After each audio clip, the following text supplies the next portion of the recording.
Good day, traders. Welcome muli sa Phil Forex Trading Channel.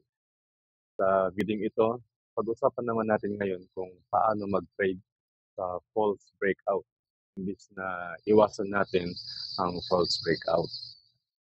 Pero bago tayo magsimula, kung hindi pa kayo nakasubscribe sa ating channel, gusto yun na kayo mag-subscribe, like at share upang sa ganon ay ma-update kayo sa mga susunod na mga video na may upload. Sa nakaraang video na tinalakay natin kung gaano ka-epektibo yung 1, 2, 3 move, kaya trend continuation. So, i-review lang natin ulit sandali kung paano iyon, gaano ka-epektibo bago tayo dumako doon sa false breakout. No? Okay, so, halimbawa, yung trend continuation natin na sinasabi na yung 1, 2, 3 move, konting review lang tayo. Kapag ang market, halimbawa ay uptrend. So, 1, 2, 3. And so, kapag bumalik yung price sa level na ito, ay aasahan natin malaki yung chance na ito ay papatuloy. At kapag na-breakout niya ulit ito at bumalik yung price sa level na ito, aasahan natin na ito ay papatuloy. Okay. At ganoon din kapag sa downtrend, no? Pag ang market ay pababa, 1, 2, 3. So, kapag bumalik yung price sa level na ito, aasahan natin na ito ay magpapatuloy, bababa, i-breakout niya ulit ito, at kapag bumalik ulit yung price sa level na ito, yung na-breakout niya, magpapatuloy ulit yung downtrend. Pero, paano kung halimbawa, pag bumalik yung price at sabihin natin na nagkaroon ng breakout dito. Ibig sabihin ng breakout kapag yung swing low natin, halimbawa dito yung swing low natin ay yung huling candle dito ay nag-close below dun sa swing low natin. Ibig sabihin ay breakout yun. Mayroong tendensya na yun ay magtutuloy-tuloy. So ito ay magtutuloy-tuloy. Pero minsan, kahit na nagkaroon ng breakout, hindi siya magtutuloy kundi magiging false breakout siya at tutuloy siya at dito siya magbe-breakout sa price na ito. So paano tayo mag-trade, no? Kapag nagkaroon ng false breakout doon sa swing low kaya sa swing high. Kaya naman sa mga panahon na ang market ay sideways lang. Parang ganyan. So, paano tayo mag-trade sa false breakout imbis na iwasan natin ang mag-trade sa false breakout. Okay, titignan natin yung halimbawa, kung paano natin iti-trade ang false breakout. So, dito tayo sa USD CAD, USD CAD. So, itong USD CAD, yung price, kung papasarin natin, ito ay tumaas, nag-push up, at nag-pull back dito sa price na ito. At tumaas ulit at nagkaroon siya ng breakout. No? So, dapat itong price na ito, itong level na ito, itong swing low, sa price na ito, dapat ay ma-breakout niya. No? So doon sa 1, 2, 3 move, kapag nagkaroon ng breakout, aasahan natin na ito ay tutuloy, at babalik sa price na ito. At siya ay magpapatuloy na bababa, no? Pero tingnan natin yung breakout niya, no? So na-breakout niya itong swing low na ito, no? Itong level na ito. At ang ilan nga ay nagtitrade, nag-apply sila ng trade dito ng sell, no? Pero ito ay false breakout. So paano natin malalaman na ito ay false breakout? So dito tayo sa ang gagamitin natin ngayon yung indicator na ATR, no? So ito yung indicator na ATR. So para magamit natin yung indicator na ATR, so tingnan natin kung ano yung kung anong ATR itong candle na ito, ano, no, yung volume niya, no.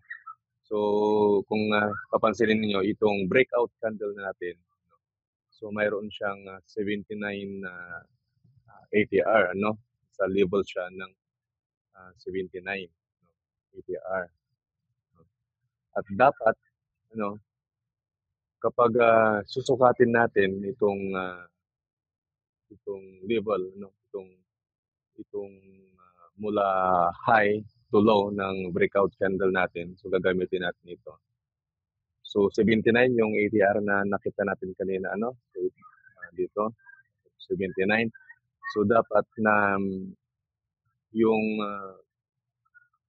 yung down, no, ng breakout candle natin ay mas mataas kaysa doon sa ATR, no, na 79. So tingnan natin. Okay, so mula high to the low ng breakout candle natin.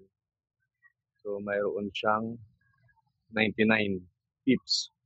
So kapag nakita natin yung requirements ng breakout candle, ano, kapag na-breakout niya ito, yung swing low, at kapag mas malaki yung volume ng candle kaysa doon sa ATR, no, doon sa ATR natin.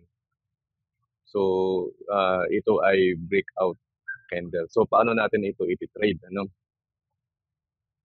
So imbis na short position tayo, imbis na sell,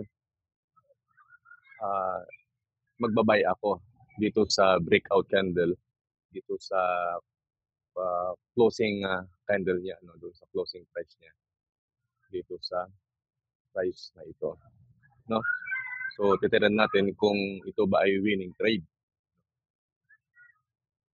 So lagyan natin yung ating stop loss. So, yung stop loss natin ay mula sa low, no? Lowest price ng breakout candle natin, 15 pips plus yung 1 ATR natin na 79. So 79 plus 15. 79 plus 15, calculator lang tayo masaglit. 94 pips, no? So yung stop loss natin ay 94 pips. Okay, so 94, ang hirap naman maging 94 ito. Okay, so ganyan rin 95, so 94 pips, parang ganon. At ang target price natin, no, ito sa, so kahit gawin nating 1.5 risk reward ratio. Okay, so tingnan natin kung ito ay winning trade.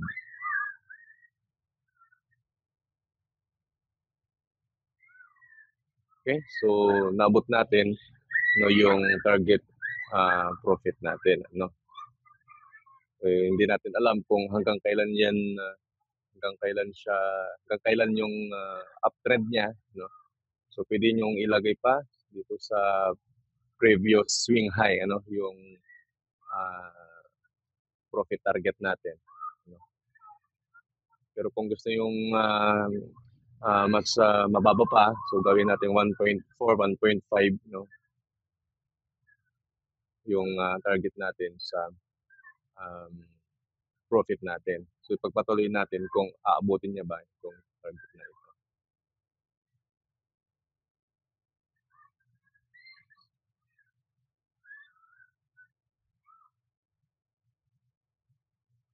So, um, naabot, ano, na-hit yung target natin, no, dito sa breakout candle. So, ito yung isa pang example ano ng breakout. So, ang market no mula dito, so nag-push down siya no at nag-pullback. So, nag-pullback siya. At kailangan na ma-breakout niya itong level na ito, itong swing low. So, nakikita niyo po ba kung asan yung breakout candle natin? So, ang market, ano, ito yung breakout candle natin no, nung nag-pull, bumalik siya no, para i-retrace sana ito pero nagkaroon siya ng breakout at nag-close, no, nag-close yung candle below dito sa ating swing low. No? So, ngayon tira natin kung ito ba ay breakout candle. Ito ba ay breakout candle.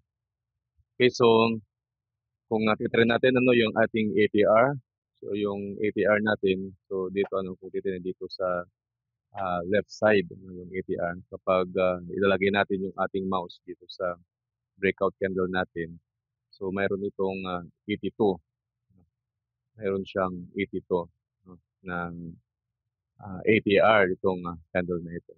So dapat kapag sinukat natin ano yung candlestick na ito mula sa high to the low, dapat na um, mas malaki ano yung volume niya, yung sukat niya more than 82. So tirang natin okay mula sa high to the low. So mayroon siyang 166. Meron siyang 166 ba? 164 something. No, 164 something. Okay, so tignan natin kung ito ba ay breakout candle. No? Okay, so forward natin.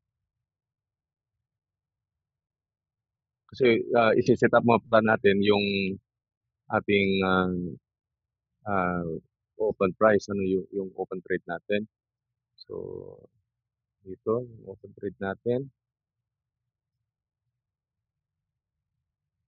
At yung ating stop loss ay 1 ATR, no, 82 plus 20 pips. So, 82, 90, 100. So, 100 pips.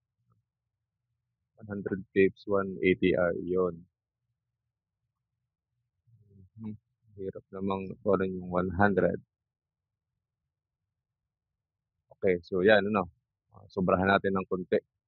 100 at target price natin ay so 1.4, no? 1.4 o 1.5 na lang. So, lagyan natin yung 1.5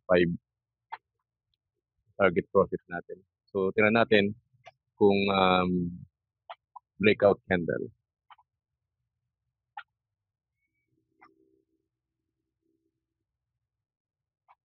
Okay, so tinamaan yung ating target no ng profit natin.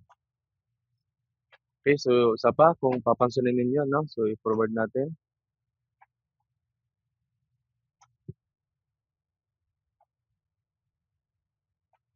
Okay, so forward pa. So kung ilalagay pa natin dito no sa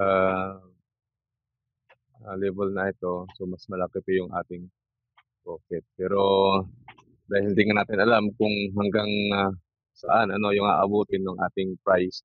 So 1.4 risk reward lang tayo para masigurado tayo doon sa ating uh, profit, no? So 1.4 risk reward tayo. Okay, so another example ano po.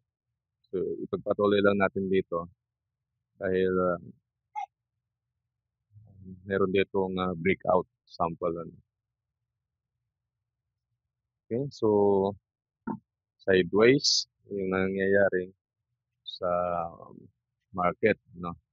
Okay, so ngayon So itong swing high na ito, no, itong swing high na ito, so dapat na ma-break out. So dapat na ma-break out ito. So nakikita niyo po ba kung saan yung breakout candle?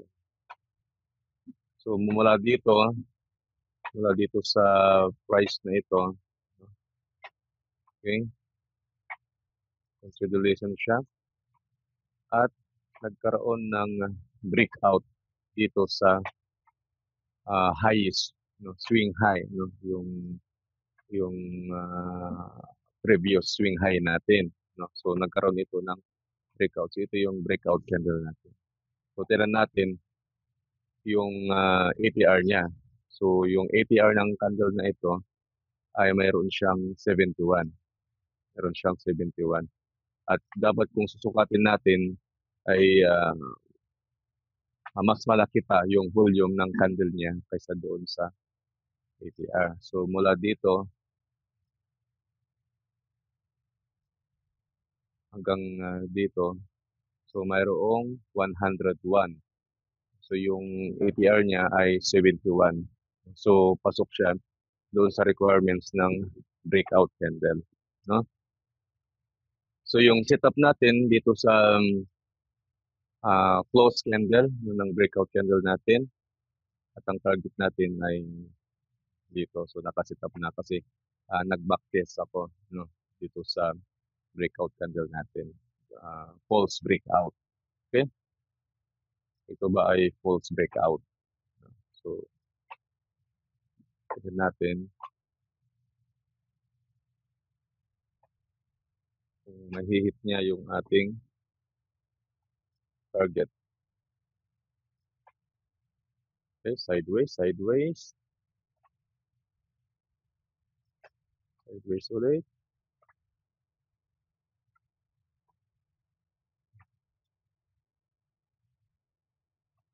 So marami siyang sideways, no? Yan. Okay, so tinamaan niya yung ating ah, target, no, na profit, yung level ng ating profit. So isa pa, ano po? Isa pa, tingnan pa natin yung ibang example pa ng false breakout, no? So false breakout na yung pinag-uusapan natin, hindi yung breakout, kundi yung false breakout. Okay, so another example ulit ng traders, no? Dito ulit tayo sa USD CAD, no? So mula dito sa area na ito, no, dito sa area na ito, so ang market ay nag-push back, no, nag-push down at pagkatapos nag-pull back, consolidation at kailangan na ito ay i-break out, no. So itong level na ito dapat na ma-break out, no? So nakikita niyo po ba kung nasaan yung breakout candle natin? Yung breakout candle. So ito 'yun, no. So i-close up natin ng konti. So ito yung breakout candle, ano. So tingnan natin, no, yung ATR niya ay nasa 59, no. At sukatin natin ulit. Dapat mas mataas, no, yung volume ng candle kaysa doon sa ATR na 59. So mula dito sa taas hanggang sa baba. So meron lamang itong 26, no, 24, 26, 25. So hindi siya mataas doon sa ATR. Ngayon halimbawa itatry natin itatry natin na maglalagay ng trade, buy entry. Halimbawa, buy entry tayo dito sa closing candle, no? Sa closing candle natin. So buy entry, halimbawa, at yung ating stop loss mula dito sa entry candle natin, no? So mayroon siyang 6 pips, no? So 59 plus 6 pips, no? So 59 plus 6 pips, di mayroon itong 59, kano? 59, 60, 61, 63, 64. 64 pips. Mahina tayo sa math. So meron itong 64 pips. Okay, 64, 64, 64 pips. Ang target natin ay dito. So 1.4, gawin na natin 1.5. So 1.5. Tingnan natin kung ito ba ay false breakout. Kung ito ay false breakout. So i-play natin. Okay, so tinamaan ngayon yung stop loss natin. So hindi siya false breakout, kundi trend continuation yung nangyari. Dahil maliit yung volume ng candle, no? Yung um, yung volume ng candle kaysa doon sa ATR, no? So hindi siya false breakout kundi trend continuation. Okay, tingin pa tayo ng iba. Okay, so dito naman tayo sa GBP AUD, no? Ito yung entry setup ko kanina, no? Buy setup dito sa false breakout natin, ano? So tingnan niyo na na-hit na niya yung aking target, yung profit target ko. So um asan ba yung false breakout, no? So titingnan natin ang market ay kung dito mula dito nag-pullback at kailangan na itong level na ito, no, ay ma-breakout, no? So dapat ay i-breakout niya ito. So ito yung breakout candle natin, no? Dito sa 1 hour time frame naman tayo, no? Sa 1 hour time frame. So na-expect natin na dapat ito ay magtutuloy-tuloy, no? Dito sa baba. Kaya nga na-breakout niya. Ito yung trend continuation, no? Pero tulad nga ng nakita natin kanina, no? Yung lahat ng ating mga setup. So false breakout, no? Hindi siya trend continuation. Kasi so, tingnan natin yung ATR niya ng breakout candle natin. So 26, no? 26 pips yung ATR niya at sukatin natin ngayon. Sukatin natin dapat na mas malaki, no, yung volume ng breakout candle kaysa doon sa ATR.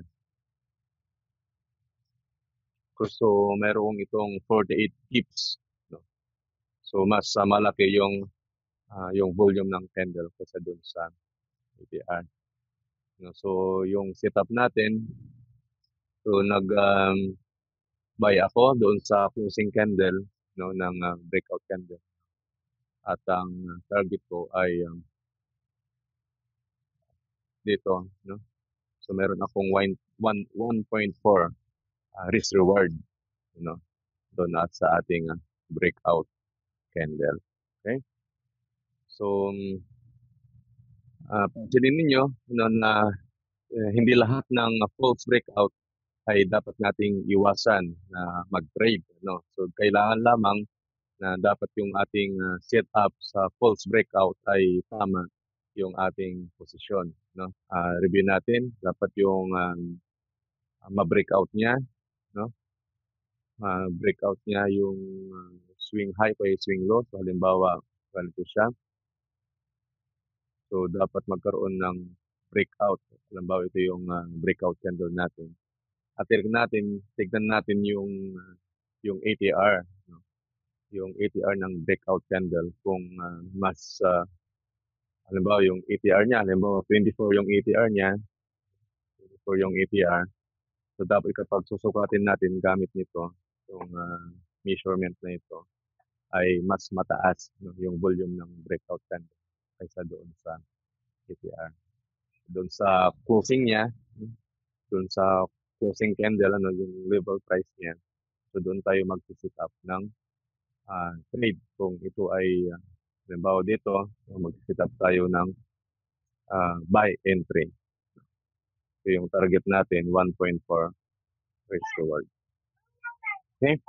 So sana mga ka-traders, no, ay nakatulong muli sa inyo yung ating strategy, no, sa ating pag-trade. Muli, kung hindi pa kayo kapag-subscribe sa ating channel, o pinitin nyo lamang yung subscribe button